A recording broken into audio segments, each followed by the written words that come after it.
Okay, first one is Alan from New York.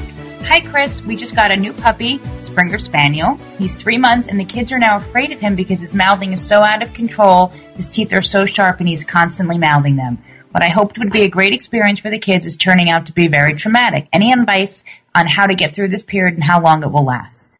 All right. You know, Alan, this is something I hear all the time. We get a puppy. The puppy starts, he seems really calm that first day when he's 8 weeks old, and then all of a sudden, all hell breaks loose. And the puppy starts biting your kids. Your kids start to become scared because it hurts. Those milk teeth are chomping in. They start to scream and yell, and the puppy starts getting more excited, and he starts to mouth them even more. So this is actually a really tough thing. Here's what I'm going to tell you. When you have a puppy that's doing this, that negative reinforcement or the squirt water bottle may be a good technique, but we also got to train our kids. If they scream and yell, and run away, they're actually encouraging this kind of behavior. So they need to be quiet if they can. They need to stay still. They need to say, hey, Mom, Dad, Chompers is chomping me. Chompers. Anyway, so whatever the dog's name is, Chompers is chomping me, and it's hurting. And you need to remove the dog from that experience and, again, redirect him onto something else. I will tell you this period will pass. I would make sure that the puppy at this stage is only around your kids, your small kids, when you are home and supervised.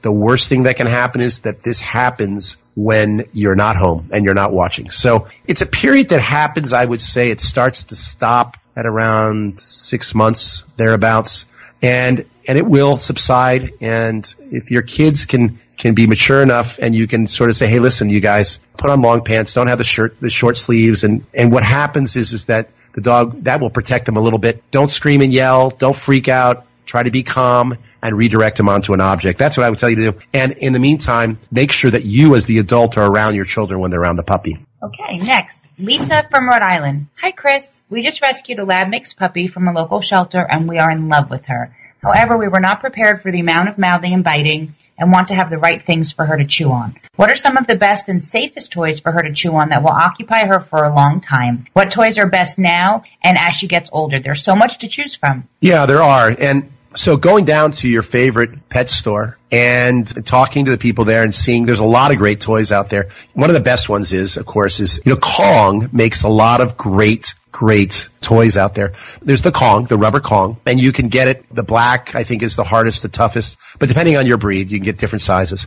And what I do is I'll take some Cheese Whiz, or I'll take some peanut butter, I'll mix it in with their kibble, I'll stick it in the freezer, and I'll freeze it overnight. And then I'll let the puppies sort of work on that. That's a great occupier of chewing and mouthing, and the puppy will be redirected on that. You can also get some Nylobones, which are good. There's these new Smart Bones that I hear are very good. There's also sort of squeaky toys, but those tend to be chewed up pretty quickly, but there's tougher ones and more durable ones. There's a toy that I was involved with years ago called the Wubba Wubba. I was involved in developing that, and that's actually distributed by Kong. That's a great, durable toy. And, with all toys, I want to be really clear. Make sure you supervise your dog around any chew toy, because just because they're a dog chew toy doesn't mean that your dog can't ingest them. And when puppies ingest small pieces of fabric, it goes into their intestines, and bad things can happen. Emergency surgeries and things like that. So anything you're going to give your dog, make sure you're supervising him during that time, especially puppies that tend to ingest things.